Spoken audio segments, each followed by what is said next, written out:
ദൈവത്തിൻ്റെ അതിപരിശുദ്ധമായ നാമം വാഴ്ത്തപ്പെടുമാറാകട്ടെ. ഇന്നും വചനത്തിൻ്റെ മുമ്പാകെ ഇരുപ്പാൻ ദൈവം നമുക്കിടയാക്കി തരുന്നതിനായിട്ട് നമുക്ക് ദൈവത്തെ സ്തുതിക്കാം. ഇന്ന് കാലം ദൈവം നമ്മെ ചിന്തിക്കുവാൻ വേണ്ടി തരുന്നത് ശാലേം രാജാവായ മൽക്കീസദേക്ക് ആരാണ്? ശാലേം രാജാവ് എന്ന് പറഞ്ഞാൽ സമാധാനത്തിൻ്റെ രാജാവ്. ആ സമാധാനത്തിൻ്റെ രാജാവാണ് മൽക്കീസദേക്ക്. ഈ മൽക്കീസദേക്കിനെ കുറിച്ച് ഉൽപ്പത്തി പുസ്തകം 18-ാം അധ്യായത്തിൽ കഴിഞ്ഞ ഒരു വചനം പറഞ്ഞപ്പോൾ ഞാൻ അത് ചിന്തിച്ചു. 14-ാം അധ്യായത്തിൻ്റെ ഉൽപ്പത്തി 14-ാം അധ്യായത്തിൻ്റെ 18-ാമത്തെ വചനം നമുക്കൊന്നുകൂടി വായിക്കാം. അവിടെ പറയുകയാണ്, ശാലേം രാജാവായ മൽക്കീസദേക്ക് അപ്പവും വീഞ്ഞും കൊണ്ട് വന്ന് അവൻ അത്യുന്നതനായ ദൈവത്തിൻ്റെ പുരോഹിതനായും ആയിരുന്നു. അപ്പോൾ അബ്രഹാം ജയിച്ചു വന്നപ്പോൾ, ലോകത്തെ ജയിച്ച്, ശത്രുവിനെ ജയിച്ച്, തന്നെ നശിപ്പിക്കുവാൻ വന്നതിനെ ജയിച്ച് വന്നപ്പോൾ ശാലേം രാജാവ് അപ്പവും വീഞ്ഞുമായിട്ട് ചെന്ന് എതിരേറ്റു എന്ന് നമുക്കവിടെ കാണുവാൻ കഴിയുന്നു. ഇവിടെ നമുക്ക് ഞാൻ അതിലേക്ക് പോകുന്നില്ല. അത്യുന്നതനായ ദൈവത്തിൻ്റെ പുരോഹിതനാണ് മൽക്കീസദേക്ക് എന്ന് നമുക്കവിടെ കാണുവാൻ കഴിയുന്നുണ്ട്. ഉൽപ്പത്തി 14:18 പറയുകയാണ്, അത്യുന്നതനായ ദൈവത്തിൻ്റെ പുരോഹിതനാണ് മൽക്കീസദേക്ക്. പിന്നെ അവിടെ പറയുന്നത്, ദൈവത്തിൻ്റെ നാമമെടുത്ത്, സ്വർഗത്തിലെ ദൈവത്തിൻ്റെ നാമമെടുത്ത് അനുഗ്രഹിക്കുവാൻ അധികാരമുള്ളവനാണ് മൽക്കീസദേക്ക് എന്ന് ദൈവത്തിൻ്റെ വചനത്തിൽ നമുക്ക് കാണുവാൻ കഴിയുന്നു. അപ്പോൾ അനുഗ്രഹിക്കുവാൻ, അനുഗ്രഹം തരുവാൻ അനുഗ്രഹത്തിൻ്റെ അധിപതിക്ക് മാത്രമേ കഴിയുള്ളൂ. അപ്പോൾ അനുഗ്രഹിക്കുവാൻ ശക്തനായവൻ, യോഗ്യനായവനാണ് ഈ മൽക്കീസദേക്ക് എന്ന് പറയുന്നത്. നോക്കിയ ദശാംശം വാങ്ങാൻ അധികാരമുള്ളവനാണ്. അബ്രഹാമിൻ്റെ സന്തതിയും ലേവിയും ഒക്കെ അബ്രഹാം ദശാംശം കൊടുത്തപ്പോൾ അവൻ്റെ കടിപ്രദേശത്തുണ്ടായിരുന്നത് കൊണ്ട് അവരും ദശാംശം കൊടുത്തു എന്നവിടെ എഴുതിയിരിക്കുകയാണ്. അപ്പോൾ ദശാംശം വാങ്ങുവാൻ അധികാരമുള്ളവനാണ് മൽക്കീസദേക്ക്. എന്തുകൊണ്ട് മൽക്കീസദേക്കിൻ്റെ ക്രമപ്രകാരം പുരോഹിതനായി എന്ന് യേശു മൽക്കീസദേക്കിൻ്റെ ക്രമപ്രകാരം പുരോഹിതനായി എന്ന് എന്തുകൊണ്ടാണ് ബൈബിളിൽ എഴുതിയേക്കുന്ന എബ്രായ ലേഖനം 5-ാം അധ്യായം നമ്മൾ വായിക്കുമ്പോൾ അവിടെ നമുക്ക് കാണുവാൻ കഴിയുന്നത്, 5-ാം അധ്യായത്തിൻ്റെ 6 മുതൽ നമ്മൾ അങ്ങോട്ട് വായിക്കുമ്പോൾ അവിടെ കാണുന്നത്, അങ്ങനെ നീ മൽക്കീസദേക്കിൻ്റെ ക്രമപ്രകാരം എന്നേക്കും ഒരു പുരോഹിതൻ എന്ന് പറയുന്നു. ക്രിസ്തു തൻ്റെ ഐഹിക ജീവിതകാലത്ത് തന്നെ മരണത്തിൽ നിന്ന് രക്ഷിപ്പാൻ കഴിയുന്നവനോട് ഉറച്ച നിലവിളിയോടും കണ്ണുനീരോടും കൂടെ അപേക്ഷിക്കുകയും അഭയാചന കഴിക്കുകയും ഭക്തി നിമിത്തം ഉത്തരം ലഭിക്കുകയും ചെയ്തു. പുത്രനെങ്കിലും താൻ അനുഭവിച്ച കഷ്ടങ്ങളാൽ അനുസരണം പഠിച്ച് തികഞ്ഞവനായി തന്നെ അനുസരിക്കുന്ന ഏവർക്കും നിത്യരക്ഷയുടെ കാരണഭൂതനായി തീർന്നു. മൽക്കീസദേക്കിൻ്റെ ക്രമപ്രകാരം മഹാപുരോഹിതൻ എന്നുള്ള നാമം ദൈവത്താൽ ലഭിച്ചുമിരിക്കുന്നു. നോക്കിക്കേ, കർത്താവായ യേശു ക്രിസ്തുവാണ് മൽക്കീസദേക്കിൻ്റെ ക്രമപ്രകാരം എന്നേക്കും ഒരു പുരോഹിതനായിരിക്കുന്നത്. അപ്പോൾ നമ്മുടെ ദൈവം, നമ്മുടെ കർത്താവായ യേശു ക്രിസ്തുവാണ് മൽക്കീസദേക്ക് എന്ന് നമുക്കിവിടെ നിന്ന് മനസ്സിലാക്കുവാൻ കഴിയുന്നു. കർത്താവിൻ്റെ ജനന സമയത്ത് യെശയ്യാപ്രവചനം നിന്ന് നമ്മൾ വായിക്കുമ്പോൾ അവിടെ പറയുന്നുണ്ട്, അവൻ സമാധാനത്തിൻ്റെ പ്രഭുവാണെന്ന് നമുക്ക് വായിക്കുവാൻ കഴിയുന്നു. അത്യുന്നതനായ ദൈവത്തിൻ്റെ പുത്രനാണെന്ന് നമുക്കവിടെ വായിക്കുവാൻ കഴിയുന്നുണ്ട്. അതുകൊണ്ട് നമ്മുടെ കർത്താവായ യേശു ക്രിസ്തുവാണ് സമാധാനത്തിൻ്റെ പ്രഭു എന്ന് നമുക്കിവിടെ നിന്ന് മനസ്സിലാക്കുവാൻ കഴിയുന്നു. വീണ്ടും നമുക്ക് അവിടെ അതിൻ്റെ 10 വരെ നമ്മൾ വായിച്ചാൽ അവിടെ കാണുന്നത്, ഇവിടെ കാണുന്നത് നിത്യരക്ഷയുടെ കാരണഭൂതനായി മൽക്കീസേദെക്കിൻ്റെ ക്രമപ്രകാരം മഹാപുരോഹിതൻ എന്നുള്ള നാമം ദൈവത്താൽ ലഭിച്ചിരിക്കുന്നു എന്ന് അവിടെ നമുക്ക് കാണുവാനായിട്ട് കഴിയുന്നു. അതിൻ്റെ 20-ാമത്തെ വചനം നമ്മൾ വായിക്കുമ്പോൾ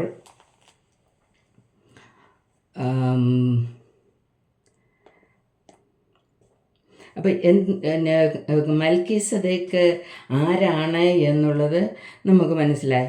4-ാം അധ്യായത്തിൻ്റെ 14-ാമത്തെ വചനം നമുക്ക് വായിക്കാം.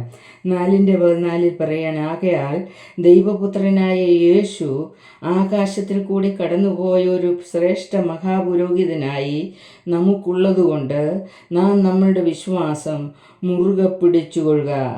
നമുക്കുള്ള മഹാപുരോഹിതൻ നമ്മുടെ ബലഹീനതകളിൽ സഹതാപം കാണിപ്പാൻ കഴിയാത്തവനല്ല, പാപമൊഴികെ സർവത്തിലും നമുക്ക് തുല്യമായി പരീക്ഷിക്കപ്പെട്ടവനത്രേ നമുക്കുള്ളത്. അതുകൊണ്ട് കരുണ ലഭിപ്പാനും തക്ക സമയത്ത് സഹായത്തിനുള്ള കൃപ പ്രാപിക്കാനുമായി നാം ധൈര്യത്തോടെ കൃപാസനത്തിൻ്റെ അടുത്ത് ചെല്ലുക. നോക്കിക്കേ, നാം വിശുദ്ധിയോടെ ധൈര്യത്തോടെ ദൈവത്തിൻ്റെ സന്നിധിയിൽ നാം കടന്നു ചെല്ലുന്നെങ്കിൽ, കൃപാസനത്തിൻ്റെ അടുത്തേക്ക് കടന്നു ചെല്ലുവാനുള്ള യോഗ്യതയോടുകൂടി നാം കടന്നു ചെല്ലുന്നെങ്കിൽ, നമ്മളോട് സഹതാപം കാണിക്കുന്ന ഒരു ദൈവമാണ് നമ്മുടെ യേശു തമ്പുരാൻ. മൽക്കീസേദെക്ക് ജയിച്ചു വരുന്നവനെ എതിരേൽക്കുന്ന ക്രിസ്തു. ഹല്ലേലൂയ. വീണ്ടും നമുക്ക് 1-2 വചനം കൂടി ചിന്തിക്കാം. 5:5 പറയുകയാണ്, ഔവണ്ണം ക്രിസ്തുവും മഹാപുരോഹിതനാകുവാനുള്ള മഹത്വം സ്വതവേ എടുത്തതല്ല, നീ എൻ്റെ പുത്രനെന്ന് ഞാൻ നിന്നെ ജനിപ്പിച്ചിരിക്കുന്നു എന്ന് അവനോട് അരുളിച്ചെയ്തവൻ അവന് കൊടുത്തതത്രേ. ഈ മൽക്കീസേദെക്ക് എന്നുള്ള നാമം, മഹാപുരോഹിതൻ എന്നുള്ള നാമം, പുരോഹിതൻ എന്നുള്ള നാമം പിതാവാൻ ദൈവം യേശു ക്രിസ്തുവിന് കൊടുത്തതാണ് എന്ന് നമുക്ക് അവിടെ കാണുവാൻ കഴിയുന്നു. അതുകൊണ്ട് കർത്താവിന് 7:21 നമുക്ക് വായിക്കാം. 7:21 ഇങ്ങനെ പറയുകയാണ്, നീ എന്നേക്കും പുരോഹിതനെന്ന് കർത്താവ് സത്യം ചെയ്തു, അനുദപിക്കുകയില്ല എന്ന് തന്നോട് അരുളിച്ചെയ്തവൻ ഇട്ട ആണയുടെ കൂടെ തന്നെ ആണ കൂടാതെയല്ല എന്നതിനെ ഒത്തവണ്ണം വിശേഷമേറിയ നിയമത്തിന് യേശു ഉത്തരവാദിയായി തീർന്നു. മരണം നിമിത്തം അവർക്ക് നിലനിൽപ്പാൻ മുടക്കം വരിക കൊണ്ട് പുരോഹിതന്മാരായി തീർന്നവർ അനേകരാണ്. എന്തുകൊണ്ടാണ് ലോകത്തിൽ അനേകം പുരോഹിതന്മാരുണ്ടാകുവാൻ കാരണം? മരണം നിമിത്തം ഓരോരുത്തരും നീങ്ങിപ്പോകുന്നത് കൊണ്ട് വീണ്ടും വീണ്ടും പുരോഹിതന്മാരെ സെലക്ട് ചെയ്തുകൊണ്ടിരിക്കുന്നു. എന്നാൽ നോക്കിക്കുകയും ഇവനോ എന്ന് വെച്ചാൽ യേശു ക്രിസ്തുവോ എന്നേക്കും ഇരിക്കുന്നത് കൊണ്ട് മാറാത്ത പൗരോഹിത്യമാകുന്നു പ്രാപിച്ചിരിക്കുന്നത്. അതുകൊണ്ട് താൻ മുഖാന്തരമായി ദൈവത്തോടടുക്കുന്നവർക്ക് വേണ്ടി പക്ഷാപാതം ചെയ്യുവാൻ സദാ ജീവിച്ചിരിക്കുന്നവനാകയാൽ അവരെ പൂർണ്ണമായി രക്ഷിപ്പാൻ അവൻ പ്രാപ്തനാകുന്നു. അപ്പോൾ പൂർണ്ണമായി രക്ഷിക്കുവാൻ പ്രാപ്തിയുള്ള നമ്മുടെ കർത്താവായ യേശു ക്രിസ്തുവിനെ നാം എത്ര വിശ്വസിക്കുന്നു എന്നുള്ളതാണ് നാം നമ്മെ തന്നെ ഒന്ന് ശോധന ചെയ്യേണ്ടത്. അപ്പോൾ നോക്കിക്കേ, ഈ യേശു ക്രിസ്തു പുരോഹിതനായി അല്ലെങ്കിൽ മഹാപുരോഹിതനായി സ്വതവേ വന്നതല്ല, പിതാവാൻ ദൈവം അയച്ചതാണ് എന്നുള്ളത് നമുക്ക് മനസ്സിലാക്കാൻ കഴിയുന്നു. 7:11 നമുക്ക് വായിക്കാം. എന്തുകൊണ്ടാണ് പഴയ നിയമത്തിലെ ലേവ്യ പൗരോഹിത്യം നിലനിൽക്കാഞ്ഞത് എന്നുകൂടി നമുക്ക് മനസ്സിലാക്കാം. ലേവ്യ പൗരോഹിത്യത്താൽ സമ്പൂർണത വന്നെങ്കിൽ അതിൻ കീഴിലല്ലോ ജനൻ ന്യായപ്രമാണം പ്രാപിച്ചത്. അഹരോൻ്റെ ക്രമപ്രകാരം എന്ന് പറയാതെ മൽക്കീസേദെക്കിൻ്റെ ക്രമപ്രകാരം വേറൊരു പുരോഹിതൻ വരുവാൻ ആവശ്യം? പൗരോഹിത്യം മാറിപ്പോകുന്ന പക്ഷം ന്യായപ്രമാണത്തിനും കൂടെ മാറ്റം വരുവാൻ ആവശ്യം. എന്നാൽ ഇത് ആരെക്കുറിച്ച് പറഞ്ഞിരിക്കുന്നുവോ അവൻ വേറൊരു ഗോത്രത്തിലുള്ളവൻ. നോക്കിക്കേ, പൗരോഹിത്യം മാറിയപ്പോൾ നിയമത്തിനും മാറ്റം വന്നു.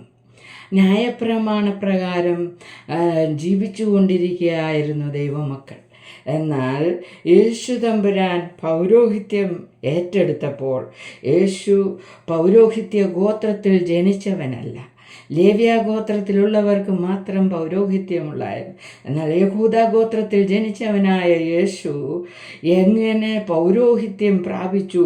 മോശയുടെ ന്യായപ്രമാണത്തിൽ ഈ യഹൂദ ഗോത്രത്തിൽ നിന്ന് ഒരുവൻ പോലും പുരോഹിതനായി മാറിയിട്ടില്ല എന്ന് നമുക്ക് കാണുവാൻ കഴിയുന്നു. ആ അധ്യായം മൊത്തം നമ്മൾ വായിച്ചാൽ അവിടെ നമുക്ക് വളരെ കൃത്യമായിട്ട് വ്യക്തമായിട്ട് എഴുതിയിട്ടുണ്ട്, പൗരോഹിത്യം മാറിയപ്പോൾ നിയമവും മാറി എന്ന്. അതുകൊണ്ടാണ് ഇന്ന് നമുക്ക് പുതിയ നിയമം, കർത്താവായ യേശുക്രിസ്തു പുതിയ നിയമം തന്നിരിക്കുന്നത്. പുതിയ നിയമം കർത്താവായ യേശുക്രിസ്തു തന്നതാണ് എന്നുള്ളതാണ് ഇവിടെ പറയുന്നത്. യേശുവിൻ്റെ ഗോത്രത്തിൽ ആരും യാഗപീഠത്തിൽ ശുശ്രൂഷ ചെയ്തിട്ടില്ല, യഹൂദയിൽ നിന്ന് നമ്മുടെ കർത്താവ് ഉദിച്ചു എന്ന് സ്പഷ്ടമല്ലോ. ആ ഗോത്രത്തിനൊത്തോട് മോശ പൗരോഹിത്യം സംബന്ധിച്ച് ഒന്നും കൽപ്പിച്ചിട്ടില്ല. അപ്പോൾ ജഡസംബന്ധമായ കൽപ്പനയുടെ പ്രമാണത്താലല്ല, അഴിഞ്ഞു പോകാത്ത ജീവൻ്റെ ശക്തിയാൽ ഉളവായ വേറൊരു പുരോഹിതൻ മൽക്കീസദേക്കിന് സദൃശ്യനായി ഉദിക്കുന്നു എങ്കിൽ അത് ഏറ്റവും അധികം തെളിയുന്നു. നീ മൽക്കീസദേക്കിൻ്റെ ക്രമപ്രകാരം എന്നേക്കും പുരോഹിതൻ എന്നല്ലോ സാക്ഷീകരിച്ചിരിക്കുന്നത്. മുമ്പിലത്തെ കൽപ്പനയ്ക്ക് അതിൻ്റെ ബലഹീനതയും നിഷ്പ്രയോജനവും നിമിത്തം നീക്കവും ന്യായപ്രമാണത്താൽ ഒന്നും പൂർത്തി പ്രാപിച്ചിട്ടില്ലല്ലോ. അപ്പോൾ നിഷ്പ്രയോജനവും പൂർത്തി പ്രാപിക്കാത്തതുമായ പ്രമാണങ്ങളായിരുന്നു മോശ കൊടുത്ത പ്രമാണങ്ങൾ എന്ന് നമുക്ക് കാണുവാൻ കഴിയും. എന്നാൽ ക്രിസ്തുവിൻ്റെ പ്രമാണങ്ങൾ പൂർത്തി വരുത്തുന്നതാണ് എന്നുള്ളതാണ് നമുക്ക് മനസ്സിലാക്കാൻ കഴിയുന്നത്. പൂർത്തി വരുത്തുന്ന ആ നിയമം നമുക്ക് തന്നിരിക്കുകയാണ്. ദൈവത്തോട് അടുക്കുവാനുള്ള ഏറെ നല്ല പ്രത്യാശയ്ക്ക് സ്ഥാപനം വന്നിരിക്കുന്നു. അപ്പോൾ പഴയ നിയമത്തിൽ ദൈവത്തോട് അടുക്കുവാൻ മനുഷ്യർക്ക് സാധ്യമല്ലായിരുന്നു. ദൈവത്തെ കാണുവാനുള്ള യോഗ്യതയില്ലായിരുന്നു. ദൈവത്തെ കാണുന്നവൻ മരിക്കുമെന്നുള്ളതായിരുന്നു നിയമം. എന്നാൽ ദൈവത്തോട് അടുക്കുവാനുള്ള സാഹചര്യം ക്രിസ്തു മുഖാന്തരം നമുക്ക് ദൈവം തന്നു എന്നുള്ളത് നാം മറന്നു പോകരുത്. അതുകൊണ്ട് അവർ കൂടാതെ പുരോഹിതരായി തീർന്നു. ഇവനോ നീ എന്നേക്കും പുരോഹിതനെന്ന് കർത്താവ് സത്യം ചെയ്തു. അപ്പോൾ എന്നേക്കും ഒരു പുരോഹിതനായി വാഴുവാൻ മരണമില്ലാത്തവനായി വാഴുന്ന മൽക്കീസദേക്ക്, ശാലേം രാജാവായ മൽക്കീസദേക്ക് ഇന്ന് ആരാണെന്ന് നാം വ്യക്തമായിട്ട് മനസ്സിലാക്കി, പുരോഹിതനായി നമുക്കുള്ളവൻ സ്വർഗത്തിലാണ് ഉള്ളത് എന്ന് മനസ്സിലാക്കി, ആ സ്വർഗത്തിലിരുന്നു കൊണ്ട് നമ്മെ അനുഗ്രഹിക്കുവാൻ അവൻ ശക്തനാണെന്ന് മനസ്സിലാക്കിക്കൊണ്ട് ആ ക്രിസ്തുവിൽ പൂർണ്ണമായും വിശ്വസിക്കുന്നുവെങ്കിൽ തീർച്ചയായിട്ടും നമ്മുടെ ജന്മം പാഴായി പോവുകയില്ല. നാം ജനിച്ച് മരിച്ചാലും ജീവിക്കുന്നവരായി ക്രിസ്തുവിനോടുകൂടെ ജീവിക്കുന്നവരായി തീരുമെന്ന് ദൈവം തമ്പുരാൻ നമ്മെ പഠിപ്പിക്കുകയാണ്. അതുകൊണ്ട് മൽക്കീസദേക്ക് നമ്മെ അനുഗ്രഹിക്കുവാൻ ശക്തനാണ്, യോഗ്യനാണ്, അധികാരമുള്ളവനാണ്. അതുകൊണ്ട് നമുക്ക് ആ ദൈവത്തിൻ്റെ സന്നിധിയിൽ, യേശുവിൻ്റെ സന്നിധിയിൽ നമുക്ക് നമ്മളെ തന്നെ സമർപ്പിക്കാം. നമുക്ക് സമാധാനം തരുവാൻ അവൻ മതിയായ ദൈവമാണ്. ഏത് രോഗത്താലും പീഡയാലും ഏത് പ്രശ്നത്താലും വലയുന്നവർ കർത്താവിൻ്റെ സന്നിധിയിലേക്ക് വന്ന് പൂർണ്ണമായി സമർപ്പിച്ചു കഴിയുമ്പോൾ, വിശുദ്ധീകരിച്ചു കഴിയുമ്പോൾ തീർച്ചയായും നമ്മെ അനുഗ്രഹിക്കുവാൻ അവൻ മതിയായ ദൈവമാണ്. ഈ വചനത്താൽ ദൈവം തമ്പുരാൻ നമ്മെ എല്ലാവരെയും അനുഗ്രഹിക്കുമാറാകട്ടെ. ആമേൻ.